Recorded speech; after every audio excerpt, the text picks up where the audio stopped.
خواتین و حضرات، پروگرام تادیب کا میزبان حمید کیسر اپنے مہمان کے ساتھ حاضر خدمت ہے اور اپنے ناظرین کی خدمت میں سلام پیش کرتا ہے۔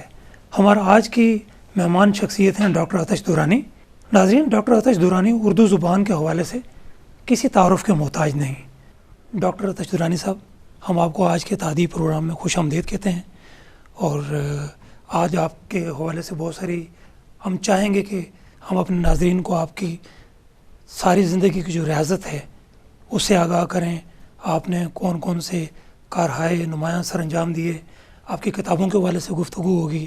تو ڈاکٹر صاحب، آپ سب سے پہلے میرا خیال ہے ہم اگر ترتیب سے آپ سے گپ شپ شروع کریں تو میں چاہوں گا کہ آپ تعلیم مکمل کرنے کے بعد آپ نے حصول ملازمت کے لیے یا اپنے روزگار کے سلسلے میں جس طرح سے حالات کا سامنا کیا، مشکلات ظاہر ہر آدمی کو پیش آتی ہیں، تو آپ ہمیں اس کے بارے میں بتائیے۔ اب میں کیا ان مصائب کا ذکر کروں؟ احسان دانش نے جہان دیگر میں 6 صفحات میں بہت کچھ میرے بارے میں لکھ دیا ہے۔ واہ، لوہے کے چنے چبائے ہیں زندگی کو حاصل کرنے کے لیے۔ واہ جی واہ۔ تعلیم تو ابھی مکمل نہیں ہوئی۔ میں نے تو ریٹائرمنٹ کے بعد بھی نسٹ میں جا کے ریسرچ میتھڈالوجی کا کورس کیا، کام سیٹ سے آپ کو معلوم ہے پروجیکٹ مینجمنٹ کے کورس کیے، ٹیکسٹ بک ڈیولپمنٹ کا کورس یونیسکو کے حوالے سے انٹرنیشنل بیورو آف ایجوکیشن کا کیا۔ تعلیم تو حاصل ہوتی رہتی ہے، اور تعلیم تو آخر تک کیا کہتے ہیں مہد سے لحد تک، بے شک وہ تو ضروری ہے۔ بہرحال جو کچھ کیا وہ اپنی منزل کو نہ چھوڑنے کا قصد کیا تھا، اس کی طرف بڑھتا رہا۔ میں نے زندگی کا تحریری سفر اور صحافتی سفر سید قاسم محمود کے ساتھ شروع کیا۔ واہ، کیا بڑی شخصیت ہے ماشاءاللہ۔ وہ پہلے شخص ہیں جنہوں نے مجھے 19 برس کی عمر میں ماہنامہ کتاب کا اسسٹنٹ ایڈیٹر بنایا تھا، جس وقت ابھی زبان سیکھنے اور سکھانے کا موسم تھا۔ چوا، میں اس وقت دوسروں کی تحریریں ایڈٹ کر رہا تھا۔ بڑی بات ہے ڈاکٹر صاحب۔ انہوں نے انسائکلوپیڈیا ایک قسطوار شروع کیا تھا، معلومات آپ کو یاد ہے، جی بالکل۔ جس کے اب کئی ایڈیشن چھپتے رہتے ہیں۔ اس میں ان کے ساتھ تعاون کیا، نیشنل بک کونسل میں ریسرچ اسسٹنٹ ہوا، اور وہاں سے آگے بڑھتا رہا۔ پھر سیارہ ڈائجسٹ کی ادارت، ماہنامہ، یہ ہمارا اخبار اردو کتاب تو چلتا ہی رہا۔ اس کے بعد آخری یہ اخبار اردو تھا مقتدرہ قومی زبان کا۔ تو رسالوں کی ادارت تو اس طرح سے ایک سلسلہ جاری رہا۔ باقی ایجوکیشن میں نے اردو اور ایجوکیشن میں ماسٹر کرنے کے بعد پہلی جو تدریس کا عمل شروع کیا وہ IER پنجاب یونیورسٹی میں ایجوکیشن کے لیکچر کے طور پر کیا، وہاں پڑھایا۔ لیکن بہت جلد میں اردو نامہ کا ایڈیٹر ہو کر مجلس زبان دفتری لاہور سیکریٹریٹ میں گورنمنٹ سروس میں آ گیا، زبردست۔ اور وہاں سے مقتدرہ قومی زبان میں ڈاکٹر وحید قریشی مجھے کھینچ لائے۔ بالکل صحیح۔ مقتدرہ قومی زبان ایک ایسی جگہ بنی جہاں میں نے واقعی ریسرچ، نصاب، تعلیم اور اب کمپیوٹر سائنس کے بہت سے پہلوؤں پر کام کیا ہے، اور آپ کی زبانوں کو کمپیوٹر کی سہولت مہیا کر دی ہے۔ ڈاکٹر صاحب، آپ کا زبان کے حوالے سے ایک نظریہ ہے، اپنا نقطہ نظر ہے کہ ہمارے جو اہل قلم ہیں وہ یعنی جتنا وہ لکھتے ہیں، آپ کا خیال ہے کہ وہ صرف زبان کا 5% استعمال میں لاتے ہیں؟ یہ میں نہیں کہتا، یہ تو برنارڈ شاہ نے کہا تھا۔ اچھا جی۔ اس نے کہا یہ انگریزی کوئی زبان ہے جس میں میں ادیب ہوں؟ اس کے تو حروف تہجی ہی مکمل نہیں۔ ڈاکٹر صاحب، یہ نئی بات ہے بالکل۔ اس میں تو وہ لہجے ہی نہیں موجود جن میں میں ادائیگی کرنا چاہتا ہوں۔ اچھا۔ تو ادیب تو زبان تو بہت وسیع چیز ہے۔ لسانیات میں ہم 2 اصطلاحیں استعمال کرتے ہیں، ایک لینگو اور ایک پیرول۔ لینگو وہ کل زبان ہے جو بہت سے لوگوں نے مل کر بنائی ہوتی ہے. ٹھیک. پیرول وہ زبان ہے جو کوئی ایک فرد استعمال کر رہا ہوتا ہے اور اسی کو کل زبان سمجھ رہا ہوتا ہے. یہ بالکل بنیادی بات. چنانچہ ادیب اپنے پیرول کو کلی زبان سمجھتا ہے، لسانیہ سمجھتا ہے، لینگویج سمجھتا ہے. درست. اس میں یہ عرض کروں کہ انگریزی کا پورا لٹریچر کل 15,000 الفاظ میں ہے. واہ. جبکہ انگریزی زبان کے الفاظ 65,000 ہیں. اس کی اصطلاحات 6.25 لاکھ ہیں. تو اب بتائیے انگریزی کے سارے ادیبوں نے مل کر زبان کا کتنے فیصد استعمال کیا؟ یہی صورت اردو کی ہے. اردو میں 32,000 الفاظ ہیں کل، اور آپ کا ادیب آج تک 8 یا 9,000 الفاظ استعمال کر سکا ہے ٹوٹل 32,000 میں سے، اور 2 لاکھ اصطلاحیں ہیں. واہ. اب بتائیے اردو کا ادیب کتنے الفاظ استعمال کر رہا ہے؟ پھر اس میں صرف لٹریری ڈسکورس ہے، ٹیکنیکل، عدالتی، دفتری، تعلیمی، تدریسی، علمی، بہت سے اور پہلو ہیں زبان کے. ان پر ادیب کو کہاں دسترس؟ چنانچہ ہمارے ہاں سب سے بڑی غلط فہمی یہ پائی جاتی ہے کہ زبان کی ترقی کا کام صرف ادیب کر سکتا ہے.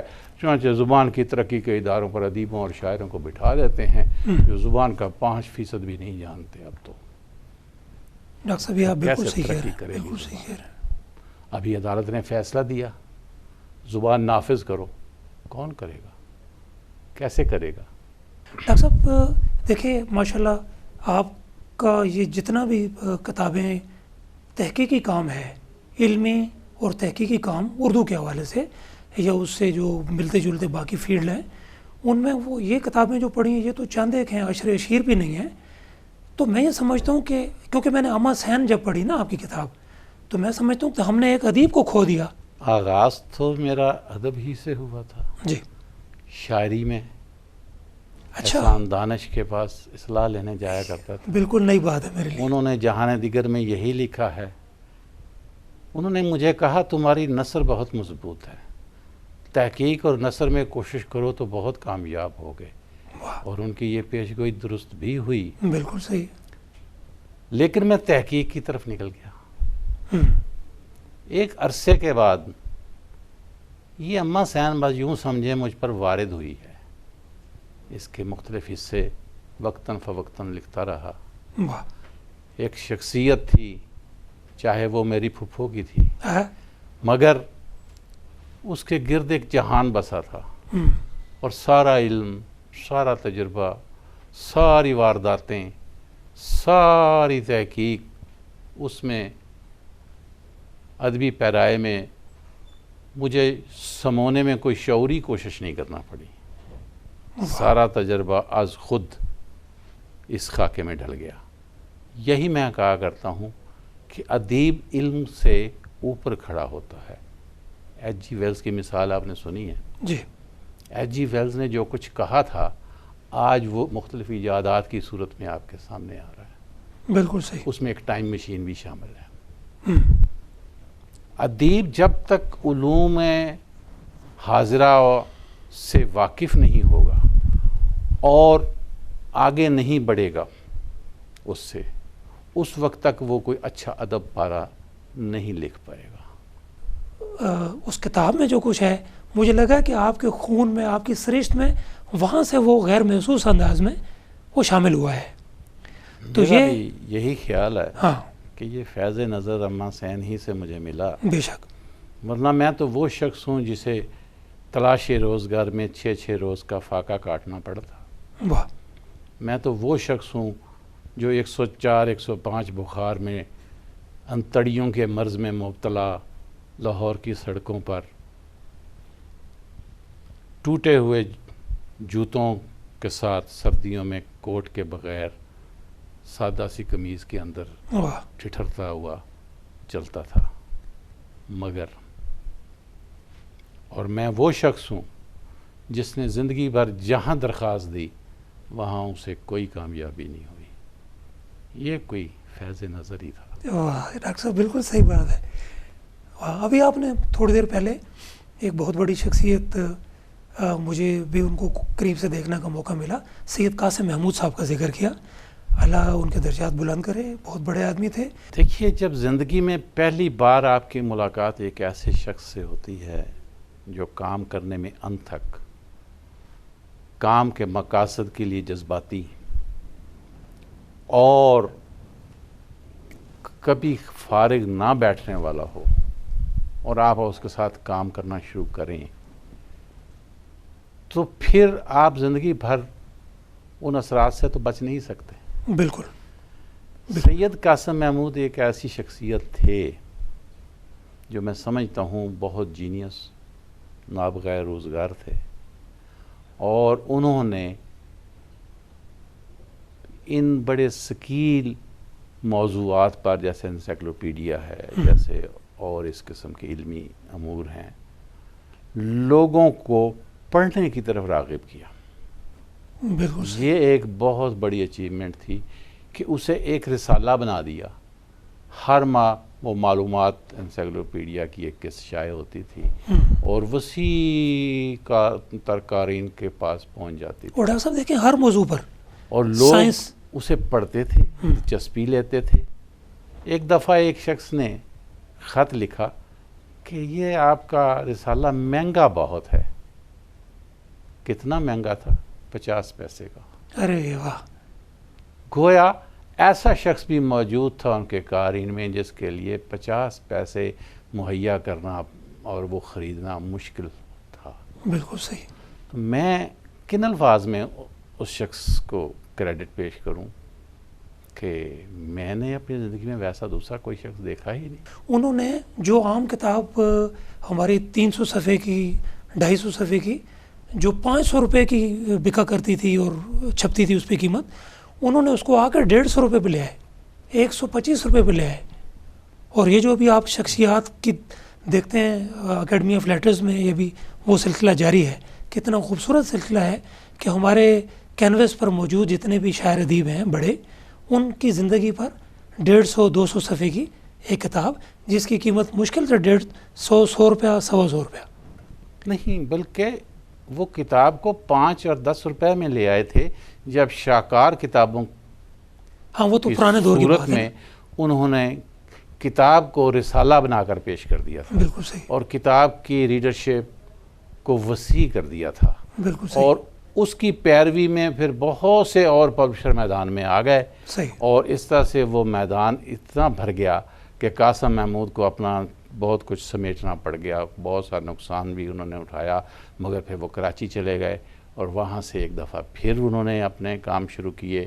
پھر کراچی سے واپس بڑے عرصے بعد لاہور آئے اور پھر اور پبلشرز کو ساتھ ملا کر اور اپنے یہ مختلف کتابیں, انسائکلوپیڈیا اور یہ اکیڈمی آف لیٹرز کے کام, یہ سارے انہوں نے کیے.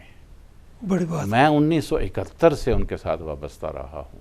آپ میری رفاقت کی توالت کا اندازہ کر لیں. بالکل ڈاکٹر صاحب, دیکھیں وہ واقعی ایسا بڑا شخص کہ ان کی شخصیت کہ آپ کی شخصیت پر رنگ نظر آتے ہیں. جیسے ڈاکٹر وحید قریشی صاحب ہیں, اب آپ ان کے حوالے سے کچھ فرمائیے, کیونکہ وہ تو آپ کے استاد محترم تھے اور آپ ان کی نظر میں آگے تھے, پھر انہوں نے آپ کو بخشا نہیں, چھوڑا نہیں آپ کو. ایک عجیب بات یہاں میں بتاؤں. جی ڈاکٹر صاحب. ایم اے اردو کے کرنے کے بعد میں نے تقریباً 4 دفعہ پبلک سروس کمیشن میں انٹرویو دیا. ڈاکٹر وحید قریشی ماہر مضمون ہوتے تھے ہر انٹرویو میں, اور میں کبھی سلیکٹ نہیں ہوا. مگر جب وہ مقتدرہ قومی زبان میں آئے, اس کے چیئرمین بنے, اس زمانے میں میں لاہور سیکریٹریٹ میں اردو نامہ کا ایڈیٹر تھا. مجھے گھر بلایا, کہنے لگے مقتدرہ کو میں کراچی سے لاہور لے آیا ہوں اور میری نظر میں ایک تم ہی ہو جو آ سکتے ہو اور میرے ان کاموں میں مدد کر سکتے ہو اور بڑھا سکتے ہو. اگر تم وہاں آ جاؤ تو یہ مراعات یا جو بھی باتیں ہوتی ہیں دفتری وہ ہوں گی. وہ مجھے کھینچ کر یہاں لے آئے اور آپ کو پتہ ہے کہ 27 برس میں نے مقتدرہ قومی زبان کی خدمت کی ہے. بالکل ڈاکٹر صاحب, یہ تو پوری زندگی ہے. اور یہ ڈاکٹر وحید قریشی ہی تھے جو, چونکہ میں انہیں دیکھتا تھا میری طرح وہ جسیم حجیم تھے، لیکن بستر پر لیٹے ہوئے ہاتھ نیچے کر کے فرش پر پروف رکھ کر پڑھتے رہتے تھے۔ میری عادت بھی یہ ہے کہ میں یہاں سے جانے کے بعد بستر پر لیٹا لیٹا باقی سارے کام کرتا رہتا ہوں۔ ڈاکٹر صاحب آپ یہ بتائیے کہ تنقید کے حوالے سے آپ کہتے ہیں کہ ادبی نظریے نام کی کوئی چیز نہیں ہے۔ دیکھیے، یہاں اصول تنقید نام کی ایک چیز پیدا ہوئی تھی، اس کو تنقیدی نظریہ سمجھ لیا گیا، جبکہ اردو کے استاد کو یہ دیکھنا ہوتا ہے کہ کسی نقاد نے کسی فن پارے کا جو جائزہ تنقیدی طور پر لیا ہے وہ کس پیراڈائم یا چوہدی میں بیٹھ کر لیا ہے۔ اس پیراڈائم یا چوہدی کو ہم لٹریری تھیوری یا ادبی نظریہ کہتے ہیں۔ صحیح۔ ادبی نظریہ ہمیشہ استاد دیتا ہے، نقاد نہیں۔ استاد یہ دیکھتا ہے کہ نقاد کس حد میں کام کر رہا ہے۔ چنانچہ انگریزی میں لٹریری تھیوریز پیدا ہوئیں، ساتھ ساتھ امینڈ ہوتی رہیں، ختم ہوتی رہیں۔ یہ جو گوپی چاند اور وزیر آغا کی آپ بات کرتے ہیں، انہوں نے ان مردہ تھیوریز کو، جیسے ساختیات، پس ساختیات، جدیدیت، مابعد جدیدیت، صناعیت، مارکسیت وغیرہ ہیں، یہ تھیوریز ختم ہو چکی ہیں انگریزی میں۔ ان کو محض کھلے ترجمے کر کے خود کو یہاں پر ادبی نظریوں کے ماہر کے طور پر، میری گوپی چند نارنگ سے یہاں ملاقات ہوئی تھی اور میں نے کہا بھائی کھلے ترجمے کرتے ہو اور ماہر ساختیات کہلاتے ہو۔ بھائی یہ تنقیدی، اور اس نے ایک اطلاقی مضمون بھی لکھا۔ میں نے کہا آپ نے اس کی روشنی میں فیض کا اور دوسروں کا تنقیدی جائزہ لیا؟ ادبی تھیوری کی روشنی میں تنقیدی جائزہ نہیں لیا جاتا، ادبی نظریے کی روشنی میں نقاد کا جائزہ لیا جاتا ہے، اور نقاد آگے اپنے اصولوں پر کسی فن پارے کا جائزہ لیتا ہے۔ درست۔ ہمارے ہاں ادبی نظریہ استاد نے، اردو کے استاد نے پیدا ہی نہیں کیا کوئی۔ ہاں ایک ہے، مقدمہ شعر و شاعری، الطاف حسین حالی کی، وہ ادبی نظریہ ہے، تنقیدی نظریہ نہیں ہے، اور اسے تنقیدی کتاب کے طور پر پڑھاتے ہیں۔ بس عجیب بات ہے۔ ڈاکٹر صاحب میرا خیال ہے اس کی وجہ یہی نہیں ہے، جیسے دیکھیں آپ نے اتنی بڑی بات بتائی ہے کہ ہمارے مجھ سمیت ہم لوگ پڑھتے نہیں ہیں۔ جی، کسی ایکڈیمک ڈسپلن کے جو تقاضے ہوتے ہیں، آپ جب تک اس کی بیک اینڈ پر نہیں جاتے آپ اس میں کوئی تبدیلی نہیں لا سکتے۔ درست۔ آپ نے میرے بہت سے میدانوں کا ذکر کیا، میرے 3 ہی میدان ہیں، زبان و ادب ہے، تعلیم ہے، اور کمپیوٹر سائنس میں جو کچھ کیا ہے، یہ سارا زبان و ادب کے حوالے سے کیا ہے، اور میں ہمیشہ اس کی بیک اینڈ پہ پہنچوں۔ اگر کمپیوٹر سائنس میں کوئی تھیوری دے دی ہے اور وہ ایکسیپٹ ہوئی ہے، اور آپ کے کمپیوٹر پر زبانیں آ گئی ہیں اور آپ کے موبائلوں پر زبانیں آ گئی ہیں اس تھیوری کی وجہ سے، تو اس کی وجہ یہ ہے کہ میں اس کے بیک اینڈ پہ جا کے دیکھتا ہوں، اور میری وہ ڈسکشنز جاری رہتی ہیں۔ یہی صورت اب ادبی نظریے کی ہے۔ میری ڈسکشن لوگوں کے ساتھ جاری رہتے ہیں کہ آپ ادبی نظریے نیٹ سے لے کر، کتابوں سے لے کر بیان تو کر رہے ہیں، مجھے کسی نقاد کے اوپر اس کا اطلاق بھی کر کے دکھائیے۔ وہ تو کوئی نہیں کرتا۔ بس یہ واقعی اس میں فلاح ہے، اور یہ آپ نے صحیح کہا۔ ڈاکٹر صاحب ہم اپنی گفتگو کو اسی طرح اسی تناظر میں آگے بڑھائیں کہ ادب کا کاری جو ہے وہ کم ہوتا جا رہا ہے۔ انٹرنیٹ اور برقیاتی تناظر میں آپ اس کا کیا حل نکالتے ہیں؟ دیکھیے، کیا کیا جائے؟ میں نے کہیں لکھا ہے، شاید اما حسین کے دیباچے ہی میں، کہ تحریر سب سے بڑا میڈیم ہے جو ہر قسم کے احساسات کو بیان کرتا ہے۔ صرف ایک ایڈیشن کے ساتھ جو کاری کو کرنی پڑتی ہے وہ اس کی بصیرت یا ویژولائزیشن ہے۔ انٹرنیٹ یا ٹیکنالوجی حارج نہیں ہو رہی، آپ کا ویژول آسپیکٹ جو ہے، جیسے ٹی وی ہے، جیسے اور دوسرے بہت سے ٹیکنالوجی کے عناصر ہیں جس میں وہ ورچولی وہ چیز سامنے آ رہی ہے، تو جو چیز امیجنیشن میں تھی، جو قاری پڑھ کر سوچتا اور اس کی منظرنامہ کھینچتا ہے اپنے ذہن میں، وہ ختم ہو گیا۔ اسکرین سے. اب اگر وہ ادب کو پڑھے گا تو ویژولائز کرے گا, سوچے گا, وہ منظر کشی کرے گا ذہن میں, تو اس سے وہ لطف اندوز ہوگا. جب وہ ویژول سامنے آ جائے گا تو لطف اندوزی کا وہ پہلو ختم ہو گیا. تو انٹرنیٹ حارج نہیں ہے, اس پر ویڈیو جو آتی ہے وہ حارج ہو رہی ہے. صحیح. آپ ویژولائزیشن کا جو عمل ہے اس کو ختم کر رہے ہیں منٹو پر ڈرامہ دے کر, یا منٹو کا ڈرامہ ٹی وی پر دے کر. صحیح, بالکل صحیح ہے. وہ جو بین السطور ایک جو لہر ہوتی تھی جس پہ قاری خود سوچتا تھا, اگر وہ کالا قانون پڑھتا ہے, اگر وہ ٹھنڈا گوشت پڑھتا ہے, اگر وہ کالی شلوار پڑھتا ہے, تو وہ اپنے اندر اپنے پریویس ایکسپیرینس سے, اپنی وارداتوں سے, اپنے آپ سے مل کر وہ اس کا ایک منظر کشی کرتا ہے. بالکل صحیح, ایک اسکیچ بنتا ہے, اس وجہ سے وہ لطف اندوز ہوتا ہے اور منٹر کو اپریشیٹ کرتا ہے. لیکن اگر وہ چیز آپ ٹوبا ٹیک سنگھ کا ڈرامہ بنا کر پیش کر دیں گے تو قاری تو ختم ہو گیا. اس چیز سے ہمیں اوائڈ کرنا ہے. ادب کو ڈراماٹائز نہ کیجیے, ڈرامے لکھیے ٹی وی کے, یعنی صنف کے طور پہ ٹی وی ڈرامہ لکھا جائے, مگر وہ جو ادب ہے کو مت ادھر لے جائیے. ٹھیک ہے. اب آپ لحاف کو کیسے ڈراماٹائز کریں گے؟ ہاں بالکل صحیح ہے. یہ جو کفن ہے اس کو کیسے کریں گے؟ ٹھنڈا گوشت کو کیسے ڈراماٹائز کریں گے؟ اس میں بہت سے ایسے پہلو ہیں جن کو آپ ڈرامے میں بھی نہیں پیش کر سکتے. بالکل صحیح ہے. تو پھر ادب زندہ رہے گا بشرطے کہ زبانیں زندہ رہیں. اور میری وہ ایکسپریس کے سیمینار میں جو بات پھیلی ہوئی ہے ہر طرف, جی, کہ زبانیں آپ کی اگلے 50 سال تک کے لیے ہیں, وہ بات لوگوں کو تنگ کرتی ہے اور کئی دفعہ حوالے دیتے ہیں لوگ. میں تو حقیقت پسند ہوں. ڈاکٹر صاحب اس کو کھولیں نا, اس بات کو, تاکہ ہم اپنے ہمارے ناظرین بھی سمجھ سکیں کہ آپ کیا بات کر رہے ہیں. دیکھیے, تحریر ایک عبوری چیز تھی ابلاغ کے لیے. دور تک اپنی بات پہنچانے کے لیے انسان نے ایک چیز ایجاد کی جس کو تحریر کہا گیا, تاکہ جب وہ تحریر دوسرے کے پاس پہنچے تو وہ میڈییٹ ہو جائے, وہ پروگرام, وہ بات, وہ اس کا پیغام جو وہ دینا چاہتا ہے.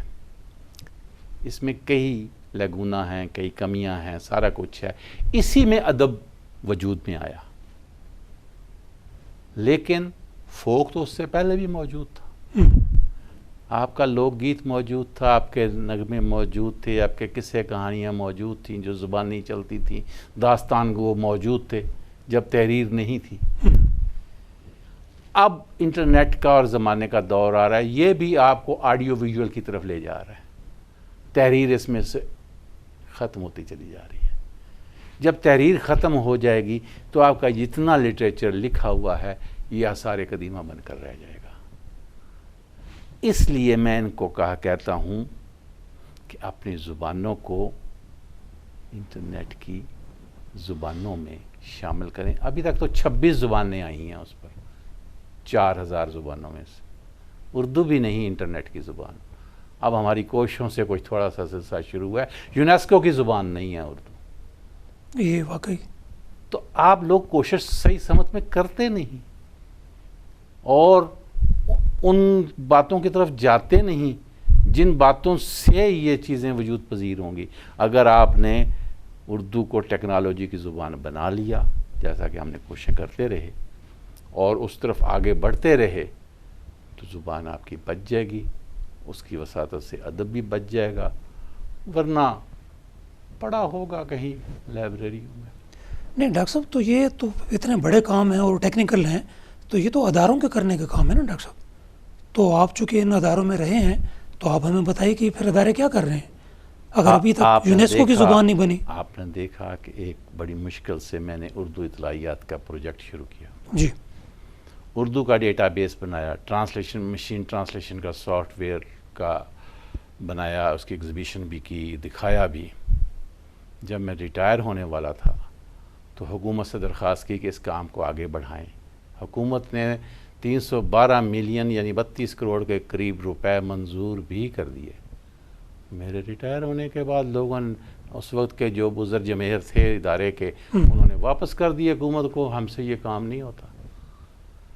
پھر میں نے اسٹیبلشمنٹ سیکرٹری سے گزارش کی، جب مجھے تمغہ دے کر فارغ کر دیا گیا تو میں نے کہا حضور وہ کام تو چلنا چاہیے تھا آگے. کہ ہاں. میں نے کہا تو وہ جو میں نے اسامیوں کو مستقل کرنے کے لیے کہا تھا انہوں نے مہربانی کی 10 اسامیاں مستقل کر دیں کہ وہ مشین ٹرانسلیشن والا آدمی، وہ ڈیٹا بیس والا آدمی ان کاموں کو آگے بڑھا کر مکمل کر دے. وہ لوگ وہاں اپوائنٹ بھی ہو گئے ہیں، لیکن 5-7 سال گزر گئے ہیں، کوئی کام نہیں ہو رہا. ڈاکٹر صاحب میں سمجھتا ہوں، دیکھیں آپ کی اس بات سے یہ ساری چیز سامنے آئی ہے کہ یہ اداروں کے، یہ سرکاری اداروں کے بڑا یہ المیہ ہیں کہ پیسہ بھی مختص ہو گیا، مگر جو نااہلی کہہ لیں، جو بعد میں آنے والے لوگوں کی یا سازشیں کہہ لیں، کہ وہ کام آگے نہیں بڑھا. ان کو میرا خیال ہے وہ ظاہر ہے وہ جو آپ کی ریاست ہے وہ آپ کی ریاست ہے، وہ خود تو پڑھتے نہیں ہیں کہ ان کو پتہ لگے کہ ڈاکٹر صاحب نے کتنا کام کیا ہے. تو یہ بہت بڑا المیہ ہے ڈاکٹر صاحب اداروں میں. کاش کے اداروں میں ایسے لوگ ہوں آپ کی طرح جو کام کو جانتے بھی ہوں. میں نے اس وقت کے صاحب اقتدار سے پوچھا بھی تھا بعد میں کہ آپ نے یہ پیسہ کیوں واپس کر دیا؟ کہنے لگے آپ سے درخواست کی تھی ایکسٹینشن لے لیں ملازمت میں، تو آپ کے علاوہ کون کرتا؟ میں نے کہا میں نے تو آپ سے پہلے گزارش کی تھی، میں ملازمتوں میں توسیع کا قائل نہیں ہوں. ملازمتیں تو پیچھے آنے والوں کا حق ہوتا ہے، درست. وہ تو ان کو ملنا چاہیے. مگر کام میری خدمات حاضر ہیں، آپ جب چاہیں میرا مشورہ لے لیں، تو میں تو ہر وقت مشورہ دینے کو تیار ہوں. ڈاکٹر صاحب یہ اردو کا نصاب آپ ہی کا ترتیب دیا ہوا ہے، آپ کے خیال میں اس میں اردو ادب کے مطالعے اور فروغ پر کتنا اثر پڑ سکتا ہے؟ دیکھیے اردو ادب کا نصاب ہی میں نے یہ اردو زبان کا 1 سے 12ویں تک کا ترتیب نہیں دیا، بلکہ میرے اثر سے HEC نے ایم فل اور PhD تک کے نصاب میں کافی تبدیلیاں کی ہیں. اور اب میں چونکہ ٹیکسٹ بک بورڈ وفاقی سطح پر بنا کر چلا رہا ہوں، اور میں نے جو اردو کی کتابیں اب پروڈیوس کرنے کی کوشش کی ہے، وضع کرنے کی کوشش کی ہے، اس میں اس کمی کو دور کیا ہے جو اس سے پہلے طلباء کو زبان اور ادب کے مطالعے سے روکتی تھی. اور وہ کمی یہ تھی کہ انہیں بس ایک انتھالوجی، ایک ڈائجسٹ سا پکڑا دیا جاتا تھا درسی کتاب کے نام پر، جس میں کچھ نظمیں، کچھ کہانیاں، کچھ افسانے، کچھ مضمون ہوتے تھے. انہیں نہیں پتا کہ اس کے ساتھ کیا کرنا ہے، بس پڑھنا ہے. بھائی نہیں، یہ تو نمونے کی چیز ہے، اس کی روشنی میں آگے اور پڑھنا ہے. صحیح. انہیں موٹیویٹ نہیں کیا جاتا تھا، انہیں اور بتایا نہیں جاتا تھا کہ اس مضمون کو اور کس طرح باندھا گیا ہے، اس انداز کو اور کس طرح سے پیش کیا گیا ہے، اس صنف کو دوسری صنف میں کس طرح سے لایا گیا ہے. چنانچہ اب ہم نے کتابیں جو پیش کی ہیں کہ وہ طلباء کو لائبریری اورینٹڈ کر دیں، طلباء کو ریسرچ اورینٹڈ کر دیں، طلباء کو اپریشیشن اورینٹڈ کر دیں. انہیں بتائیں کہ بیان کے کتنے انداز ہیں اور یہ بیان کیوں ہوتے ہیں. ہمارے احساس، جذبے اور تاثر کو پیش کرنے کے لیے علمی دنیا کافی نہیں ہوتی، اس سے بڑھ کر کچھ چاہیے ہوتا ہے. چنانچہ اگر اس قسم کی کتابیں وجود میں آئیں گی تو یقیناً طلباء اردو سے بھاگیں گے نہیں، ادب سے بھاگیں گے نہیں، اس کی طرف لوٹ کر آئیں گے. میں نے آسٹریلیا کی کتابوں کو دیکھا، میں نے وہاں کے اسٹوڈنٹ سے ملا، میں نے ان کی کتابوں کی امپیکٹ کو دیکھا. وہاں تو لٹریچر بہت پڑھا جاتا ہے. امریکہ برطانیہ کی بات تو چھوڑیے، وہاں تو ہزاروں نہیں لاکھوں کی تعداد میں ایڈیشن چھپتے ہیں کتابوں کے. صحیح. لیکن میں تو آسٹریلیا جیسے ایک ترقی پذیر ملک کی بات کر رہا ہوں، اس لیے کہ ان کی ٹیکسٹ بک جو ہے وہ انتھالوجی نہیں ہے، وہ ٹیکسٹ بک ہے، پیڈاگوجیکل ہے، تدریسیاتی ہے. اور بچے کو جب تک آپ اس قسم کی سرگرمیوں میں نہیں ڈالیں گے جو ان کو ادب کی طرف راغب کرے، پڑھنے لکھنے کی طرف راغب کرے، زبان کا شعور دے، آپ ان کو صرف ڈگریاں دے کر ہی فارغ کر سکتے ہیں. درست کہا ڈاکٹر صاحب نے. ڈاکٹر صاحب یہ نصاب کے حوالے سے ابھی میرے علم میں آیا کہ نیشنل بک فاؤنڈیشن چند سالوں سے کام کا آغاز ہوا ہے اور انہوں نے آپ کی خدمات بھی حاصل کی ہیں، تو آپ وہاں مصروف عمل ہیں، تو آپ تھوڑا اس پہ روشنی ڈالیے کہ کیا کام کیا جا رہا ہے اور کس طرح سے نیا کوئی انداز اپنایا گیا ہے تاکہ اس میں سے طلباء کا جو وقت ہے اس کو ضائع ہونے سے بچایا جائے؟ دیکھیے، ایک تو ہم نے اس کا ڈیزائن بدلا ہے، اسے انٹرنیشنل ڈیزائن پر لے گئے ہیں. اب ان کتابوں کو دیکھ کر ہر کوئی اپریشیٹ کر رہا ہے. دوسرے، اس میں جو تدریسیاتی پہلو ہوتے ہیں، یعنی صرف ٹیکسٹ نہیں ہے، ٹیکسٹ کے اوپر، متن کے اوپر کچھ مشقیں ہیں، کچھ مہمیں ہیں، کچھ سرگرمیاں ہیں، کچھ اس کے مختلف کراس چیکس ہیں، وہ اس میں شامل کرائے. آتھرز کو بلا کر ٹیکسٹ بک ڈیولپمنٹ کے اس نئے اصولوں پر، لے آؤٹ کے اصولوں پر، ان چیزوں کو دوبارہ پیش کیا اور وہ نئے انداز میں کتابیں شائع ہوئیں. اس وقت میں کہتا ہوں پاکستان کے کسی بھی ٹیکسٹ بک بورڈ سے بہتر یہی کتابیں ہیں. اگرچہ پنجاب ٹیکسٹ بک بورڈ پر میں نے پورا 1 سال لگایا اور انہیں سٹائل گائیڈ اور گائیڈ ٹو آتھرشپ اور اس کے جو ان کی ویب سائٹ پر موجود ہیں انہیں تیار کر کے دی، اور انہوں نے بھی کتابیں تیار کرنا شروع کی ہیں. مگر ابھی تو وہ میرے اردو نصاب ہی کی روح کو نہیں سمجھے. اردو کا نصاب جو وضع کیا ہم نے، اس میں ہم نے اس سے پہلے جو تھیم اورینٹڈ یعنی موضوع پیش کرنے کا رجحان تھا، اس کو ہم نے لینگویج آئٹم اورینٹڈ کر دیا، یعنی زبان کے کسی پہلو پر. ایک مضمون ہوگا تو وہ ماضی قریب میں ہوگا، ایک کہانی ہوگی تو محاوروں اور روزمروں میں ہوگی، ایک نظم ہوگی تو کسی ایک صنف اور اس کے علم بیان کے کسی ایک تشبیہ یا استعارے یا مجاز کی طرف جا رہی ہوگی. اس سے طلبہ سیکھیں گے. ہمیں کسی خاص شاعر کی نظم نہیں پڑھانی، کسی خاص لسانی نکتے کی نظم پڑھانی ہے. ہمارے ہاں ادباء اور شعراء کے ناموں کو اہمیت دی جاتی رہی. نصاب میں یہ نہیں ہوتا. شیکسپیئر نہ پڑھائیں کوئی فرق نہیں پڑتا انگریزی میں، لیکن اگر شیکسپیئر کی کوئی چیز کسی صنف کو ایسا واضح کرتی ہے کہ اس کو پڑھ کر طالب علم دوسرے مصنفین کی وہ صنف پڑھنے کا شوق پیدا کر لے، تو اس لیے شیکسپیئر کو شامل کیا جائے گا.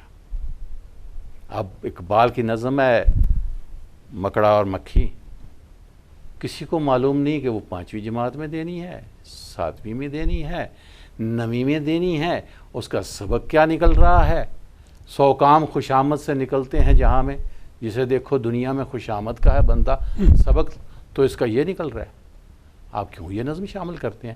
اقبال کی بڑی اعلیٰ نظمیں موجود ہیں، بڑی اچھی. یہ تو ترجمہ تھا، کھلا ترجمہ تھا، وہ تو بڑی اچھی چیزیں موجود ہیں، وہ کیوں نہیں دیتی؟ اس کا تو سبق ہی خوشامد پرستی ہے، اور پھر پتہ بھی نہیں ہے کہ کس درجے میں دینی ہے، اس کی ووکیبلری کس سٹائل کی ہے، کس لیول کی ہے.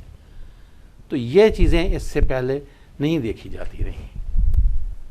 تو ڈاکٹر صاحب آپ اس وقت وفاقی جو نصاب پہ کام ہو رہا ہے اس سے آپ مطمئن ہیں کہ اب پہلے سے بہتر ہو رہا ہے؟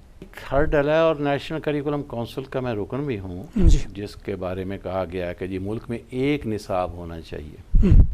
وہاں بھی میں نے یہ بات اٹھائی تھی جناب والا، نصاب جب لوگ کہتے ہیں تو ان کی مراد نصابی کتاب ہوتا ہے.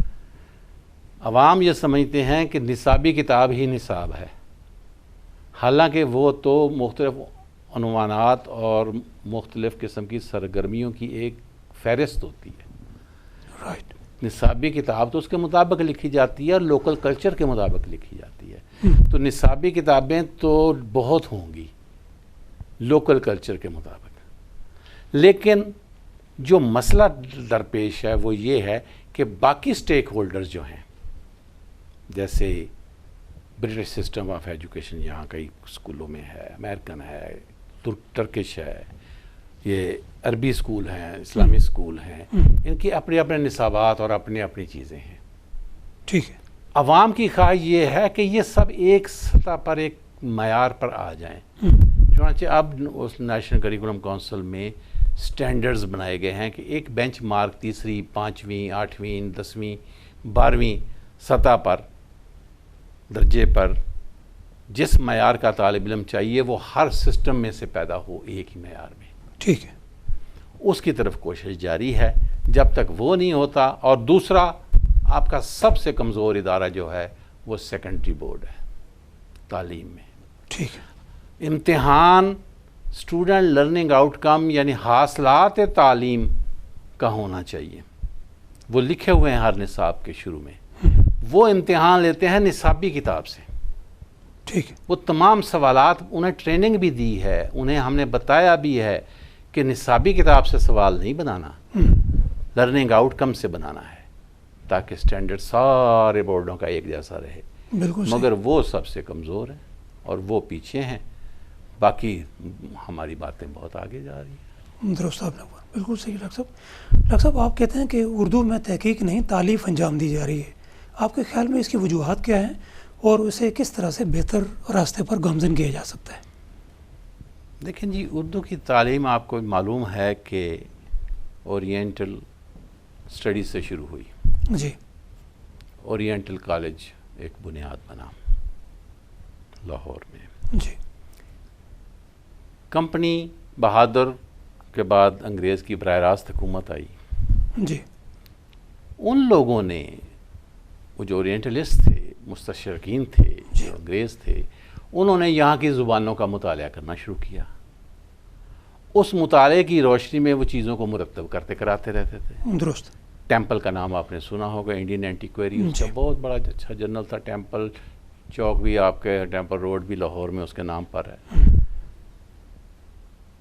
ان لوگوں کو ضرورت تھی چیزیں کمپائل کرنے کی، تالیف کرنے کی، یہاں کی لوک داستانیں، یہاں کی کہانیاں، یہاں کے قصے. پھر کچھ نئے بھی لکھائے جیسے فورٹ ولیم کالج سے لکھے گئے. وہ روش اورینٹل کالج میں چلی آئی. ٹھیک ہے. اور اسی پر ڈگریاں دی جانے لگیں. تحقیق تو آپ سے یہ سوال کرتی ہے کہ آپ نے کون سی تھیوری وضع کرنی ہے، پھر اس تھیوری سے ادبی تھیوری وجود میں آئے گی. رائٹ. وہ وجہ یا کاز جاننا چاہتی ہے کسی چیز کا. کوئی آدمی ناول پڑھتا ہے تو کیوں پڑھتا ہے؟ یا بانو قدسیہ نے راجہ گدھ لکھا ہے تو سیمی کا کردار جو اس نے بیان کیا کیا نفسیات میں یہ موجود ہے؟ جو کہ میں نے لکھا ہے کہیں کہ نفسیات میں تو ایسا کردار نہ اسٹڈی ہوا ہے نہ موجود ہے. تو کیا ادیب آگے ہے نفسیات دان سے یا پیچھے ہے؟ اس پر کسی نے اسٹڈی کر کے مجھے بتایا کہ نفسیات ایک اس طرح کے کردار کے بارے میں کس حد تک مطالعہ کر چکی ہے یا ابھی وہ وہاں تک نہیں پہنچی اور بانو قدسیہ نے وہ کردار گھڑ لیا. اس کردار کا مطالعہ کرنا نفسیات کی روشنی میں یہ تحقیق ہوگا. درست. یا میرا قاری کیسے پڑھتا ہے، خواتین کون کیا پڑھتی ہیں، نوجوان لڑکیاں کیا پڑھتی ہیں، بوڑھی عورتیں کیا پڑھتی ہیں، گھریلو عورتیں کیسے پڑھتی ہیں، صحیح، وہ کیا پڑھنا چاہتی ہیں، کیا کچھ کرنا چاہتی ہیں. یہ ریسرچ آپ کے میڈیا میں ہوتی ہے نا. ریسرچ جی. آپ دیکھتے ہیں کہ کس قسم کے ڈرامے کس قسم کے لوگ پسند کرتے ہیں.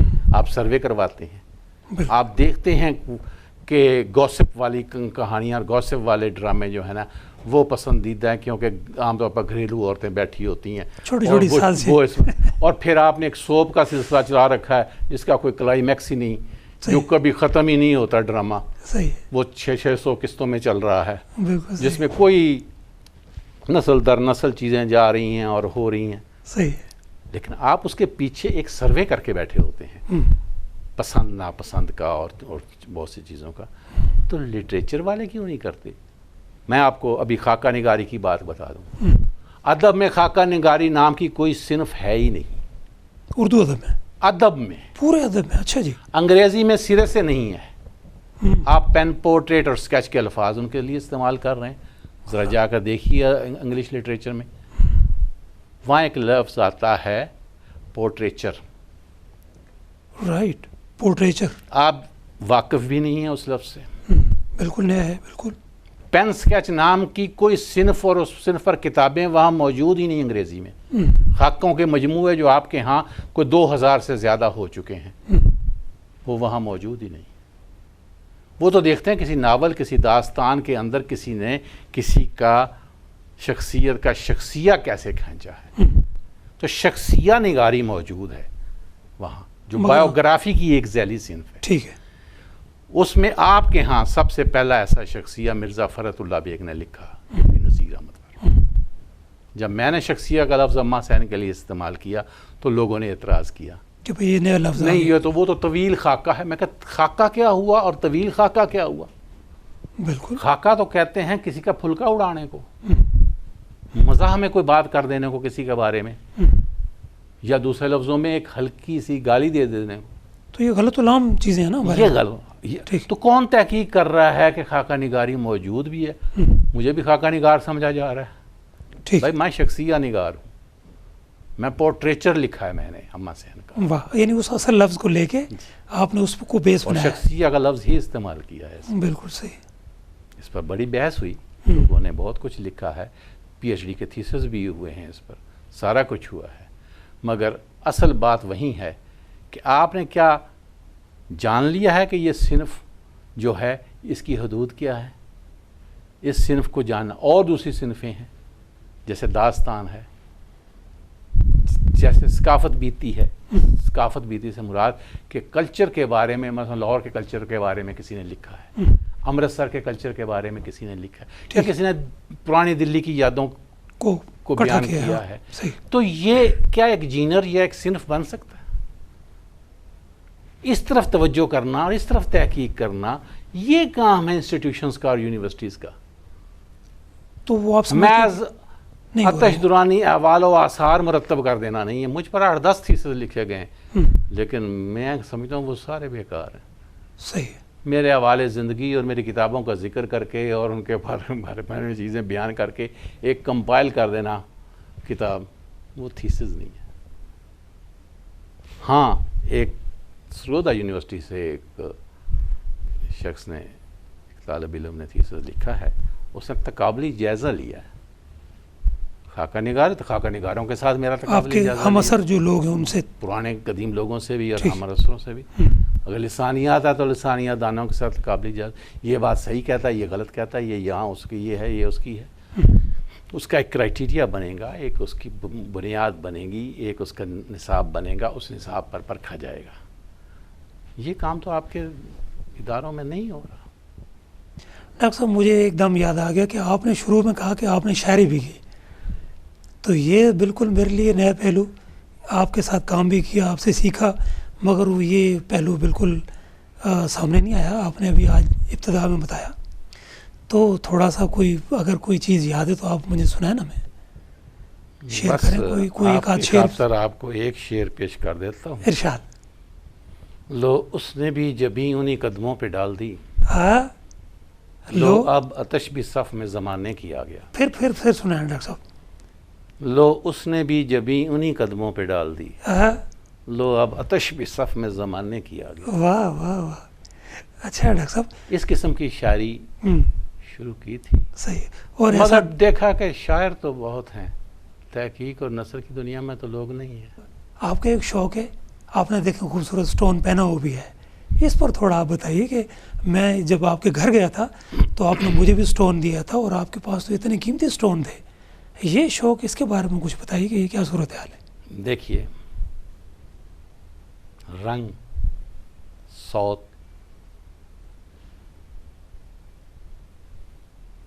حسن کے وہ پہلو ہیں جو احساس, جذبے اور تاثر کو متاثر کرتے ہیں. بالکل صحیح, بالکل صحیح. چنانچہ یہ جواہر شناسی اسی کی ایک شاخ ہے.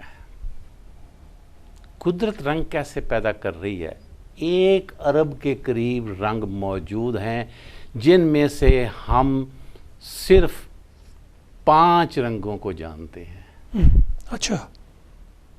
صرف 5 رنگوں کو. سرخ, پیلا, نیلا, سفید, سیاہ. باقی ان کی آمیزش سے ہم کچھ رنگ بنا لیتے ہیں, جسے کمپیوٹر نے کیلکولیٹ کیا تو وہ کوئی 1000 کے قریب بنتے ہیں.